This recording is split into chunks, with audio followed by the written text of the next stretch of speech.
langsung saja ya Pak ya kita ke pertanyaan yang pertama. Nah kalau dari Pak Teddy sendiri ini melihat bagaimana sih perkembangan industri P2P lending di Indonesia saat ini, khususnya di pendanaan individu? Oke, sejak regulasi fintech lending ini diperkenalkan oleh OJK di tahun 2016, tepatnya saat itu POJK 77 2016 baru dikeluarkan oleh regulator. Industri itu sudah mulai aktif pada tahun 2017. Industri fintech peer-to-peer lending tumbuh pesat untuk menyalurkan pendanaan kepada masyarakat Indonesia. Nah, akumulatif pendanaan ini dari awal berdiri industri ini sampai dengan tahun 2025 itu sekitar 9.600 triliun. Jadi sudah cukup besar ya jumlahnya. Dan angka ini tentu mencerminkan besarnya peran fintech dalam menjawab kebutuhan pembiayaan masyarakat Indonesia yang unbanking dan underserved secara segmennya. Dan kalau kita lihat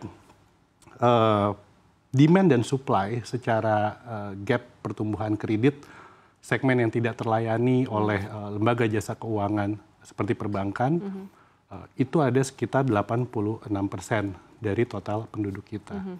Nah, inilah kenapa fintech peer-to-peer lending berperan sebagai enabler dalam inklusi keuangan nasional.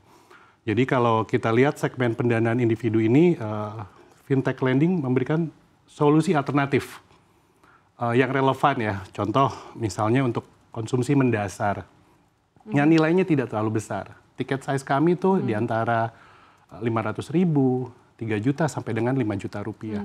Tidak sebesar perbankan ya. Gitu. Dan untuk kebutuhan produktif, misalnya mereka ingin usaha kecil, ultramikro seperti yang disampaikan Sarah sebelumnya. Modalnya tentu untuk membuka satu toko atau satu warung tidak sebesar membuka store modern market. Gitu. Nah ini yang peran fintech peer-to-peer lending masuk untuk memberikan kontribusi. Dan selanjutnya kepada para pekerja informal. Nah, di Indonesia ini kan pekerja informal terus bertumbuh pesat ya. Dan kita juga bisa membantu di sisi cash flow mereka. Nah, ini yang saya rasa pendanaan individu terus dilakukan sebagai salah satu penetrasi digital yang dilakukan oleh peer-to-peer lending dalam menembus keterbatasan infrastruktur finansial yang konvensional yang sebelumnya.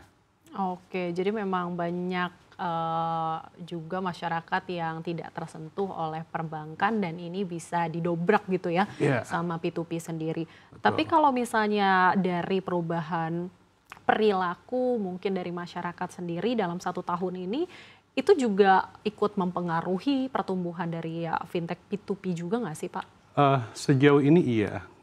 Pertumbuhan itu dari perilaku masyarakat seperti yang kita ketahui. Sekarang kan generasi milenial ya semakin canggih untuk melakukan transaksi dan memenuhi kebutuhan hidupnya mereka gitu.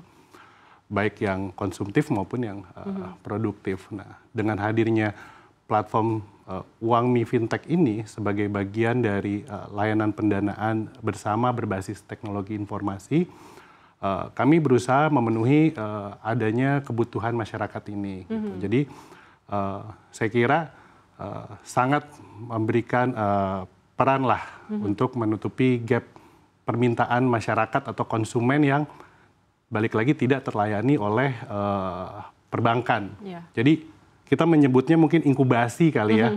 Satu stage di mana mereka tidak bisa memenuhi standarnya perbankan untuk mendapatkan layanan atau akses pembiayaan di fintech peer-to-peer lending di Uangmi. Kami siapkan mereka untuk menjadi terbiasa untuk mempunyai kewajiban atas yang dipinjam, kemudian mengembalikan tahapan-tahapannya. Jadi saya rasa sih itu. Iya, Pak Teddy, ini kan kita tahu ya kalau lanskap ekonomi digital ini semakin kompetitif gitu. Tapi yang membuat saya penasaran juga apa sih pembeda dari Uangmi ini dibandingkan dengan platform P2P lending lainnya? Oke, di industri fintech peer-to-peer lending ini ada sekitar 96 platform yang berizin dan diawasi oleh OJK. Jadi persaingan secara market share itu hal yang wajar ya. Pasti semua ingin menunjukkan pelayanan yang terbaik kepada konsumennya. Dan juga aman sekaligus nyaman.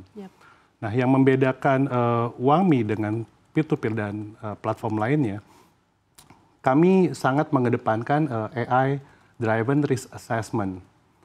Apa sih itu sebenarnya? Karena kami perusahaan fintech, financial dan teknologi,